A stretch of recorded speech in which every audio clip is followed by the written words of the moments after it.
Ne négligez jamais le pouvoir de corriger une situation.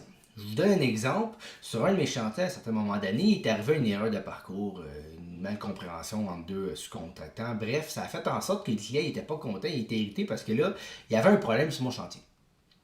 Quand le client me l'a adressé puis que j'ai vu le problème, la première chose que j'ai faite, c'est que je me suis tout de suite mis en action pour trouver une solution puis régler le problème, puis je l'ai réglé le problème.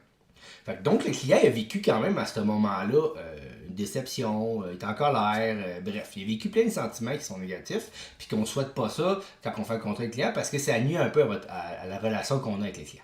Sauf que quand il est arrivé cette situation-là, moi je l'ai viré à mon avantage en m'excusant, en faisant en sorte de régler tout de suite la situation, puis j'ai ajusté le tir. En faisant ça, le client, lui, il a vu à ce moment-là que j'étais déterminé à faire en sorte que lui il ait une bonne expérience. Puis savez-vous ce que ça a fait? Ça a fait en sorte que quand j'ai fini mon chantier, les clients m'ont rappelé il y a peut-être une couple de mois pour encore d'autres contrats puis encore d'autres jobs qu'ils voulaient que je fasse pour lui. Pourtant, j'avais vécu une expérience pas négative, une expérience négative avec.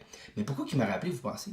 Il m'a rappelé parce que la façon que j'ai corrigé la situation, il s'est senti en confiance, il s'est senti considéré. Donc, l'erreur m'a amené quand même le fait de peut-être avoir une bonne référence de ce gars-là puis faire en sorte que le client revienne.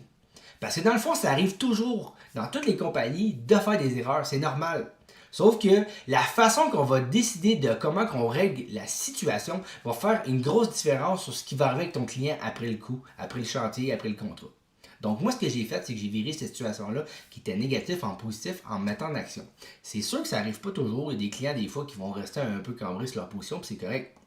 Mais il y en a aussi que ça peut devenir une bonne source de marketing si vous êtes capable de réajuster le tir. Parce que c'est pas vrai qu'on ne fait pas des erreurs dans une compagnie. Donc c'est normal le processus d'arriver à avoir des erreurs qui se produisent. Mais c'est la façon qu'on va interagir avec nos erreurs qui va faire la différence sur comment que l'expérience client va se passer. Puis faire en sorte d'avoir des bonnes références.